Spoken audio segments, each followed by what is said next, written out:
Bandwagon sports fans, do they belong to the street? I'll help you answer that question. Today is Sunday, May 24th, 2020. We're still in this quarantine. I'm James Sims, and I just want to do this short little piece about what I think about just sports fanatics and how people look at bandwagoners. So, first of all, I just kind of want to get into what a fan is, and of course, to me, I think the most basic definition is someone who just enjoys watching sports for the sport. I mean, at the end of the day, everyone likes to watch the best of the best athletes compete in the sports that they play. And I think that's naturally human of us. I mean, we want to see the best of us compete at the highest level.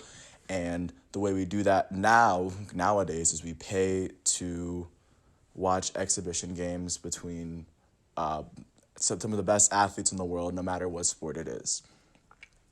And I think nowadays we've seen the image of the athlete start to grow and become into more of a brand than just a piece or just a player, a cog in a machine that is the organization in which they play. But the renaissance of new technology has allowed individual players to become even bigger than just themselves. They become brands, they become personalities, and they realize that they can make more money off of their image, off of how they do things, off of how they do business. And you see a lot of players that kind of do that now.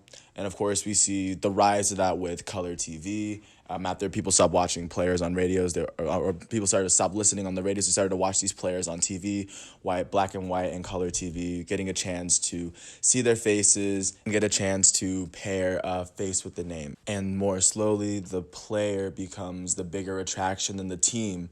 So, and I mean, prior to this case, many players were seen as additions to their organization.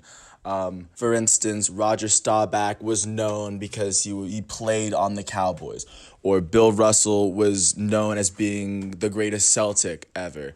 That there was a notion that if a player stayed with a team, then they would gain more notoriety. They'd have a much more fulfilled career than someone that would go up and move around. And I think that now you see a lot more player mobility as NBA players started to see themselves as more independent agents than just parts of the team itself.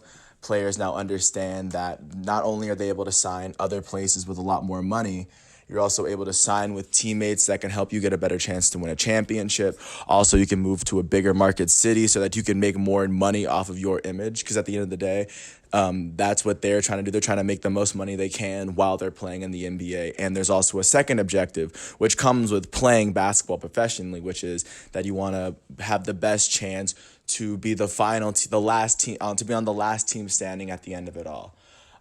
So in that case, for my generation, I guess it's not hard to grasp it, because this is most of the sports that we've seen.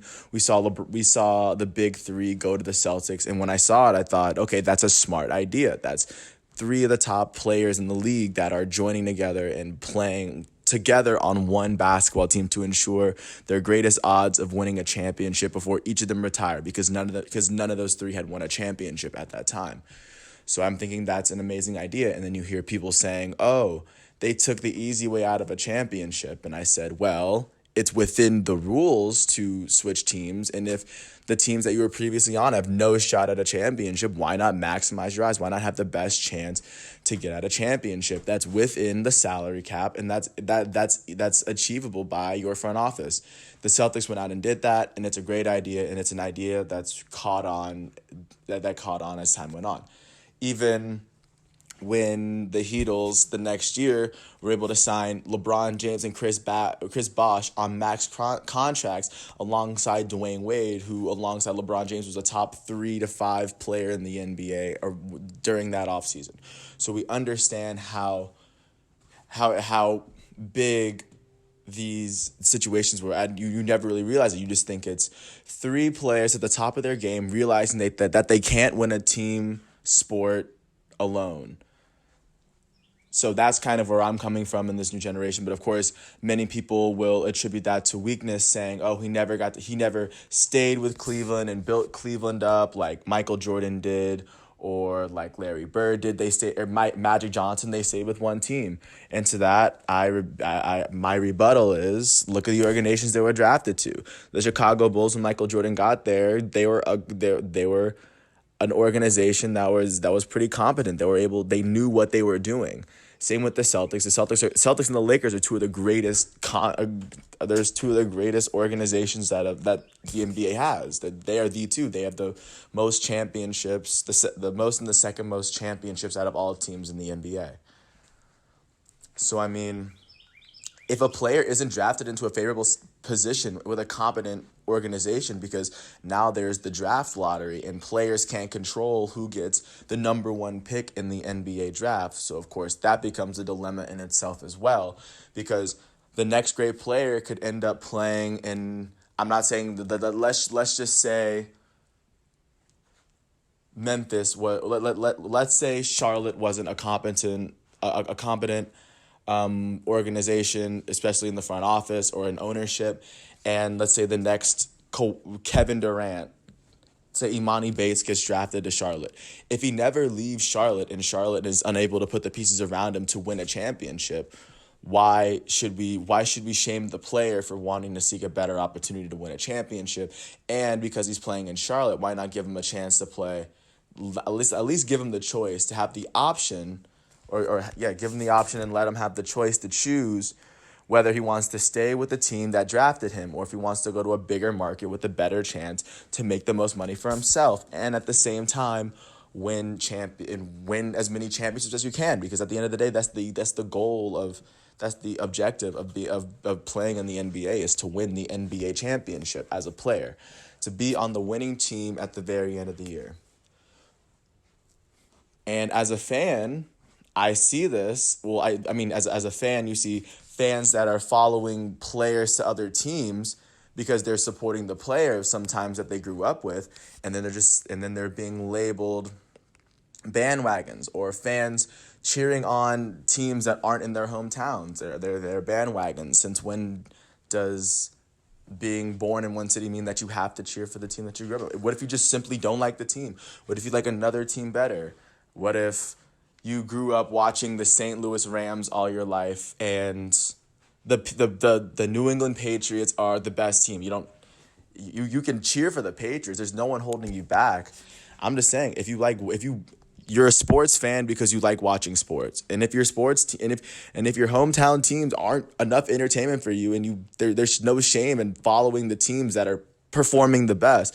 At the end of the day, sports is entertainment, and those that are winning are providing the most entertainment for you, the viewer, as a fan of sports. Even fans that cheer for the Warriors just because they want to see LeBron lose. Just because at the end of the day, LeBron James is an NBA giant. Watching him lose is entertainment. Cheering for the team that plays against LeBron in the finals, and if you watch every single one of his finals, that means you were right 6 out of 9 times. It's very entertaining for the viewer.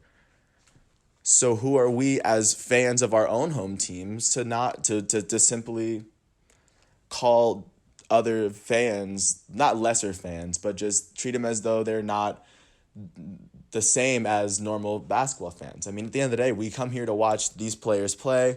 We watch it for the storylines. We watch it just to be entertained. All sports are a narrative. And I know I really just kind of went deep into basketball with this one, and I mean it for football and baseball and soccer. There's more mobility in soccer. That's one of the things I really like about soccer, is that the soccer players you'll see a star player, he'll play at 3 or 4 top tier programs before they're done. But it's I like basketball being the same way. It's fun watching these players move around, and since we do watch these players as entertainment, we should be able to cheer for these players no matter where they go. A basketball fan growing up in Oklahoma can still like Kevin Durant when Kevin Durant plays for the Warriors, because Kevin Durant has done so much for the Thunder. Like, I understand that. There's no reason that bandwagon fans should belong to the street. But I will say, if your home team does win and you do come back around, I would love to hope that you'd have that love for your team when when they're losing versus when they're winning. Because it's different to cheer for a different team, whether they win or lose, just because you like watching the team or you like watching a player on a different team. I think that if you weren't cheering for a team and they eventually do good and you cheer for them at that point, then you're basically being what everyone is accusing you of being. But at the end of the day, that's your choice. You don't have to listen to what other people say. If you want to follow the team that gives you the most amount of entertainment, then do it. We're sports fans. What are we gonna do? We're not held to an oath. All we share is the ability to stream and watch highlights of these players play in their prime and performing as some of the best athletes in the world all together in one exhibition match. So I mean, what's the harm? What's the harm if someone didn't like the same team since day one, or if someone just cheers for the best team because they're in the championship? Why does it matter?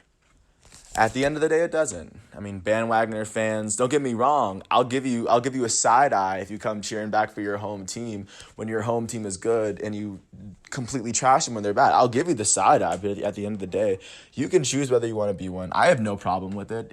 At the end of the day, sports is entertainment. We're not really bound by oath to any one team. You can choose to do with that information what you will, but my opinion is I simply don't care. The more fans, the better. And if you shun more fans from watching the game, then you're not really making the game much more fun for everyone else, because sports is one of those. No, it's one of those activities where it's more fun the more people are involved and engaged in this activity. And with that, I want to thank you if you actually got a chance to listen. I'm going to sit right here and I'm going to sign off. Peace.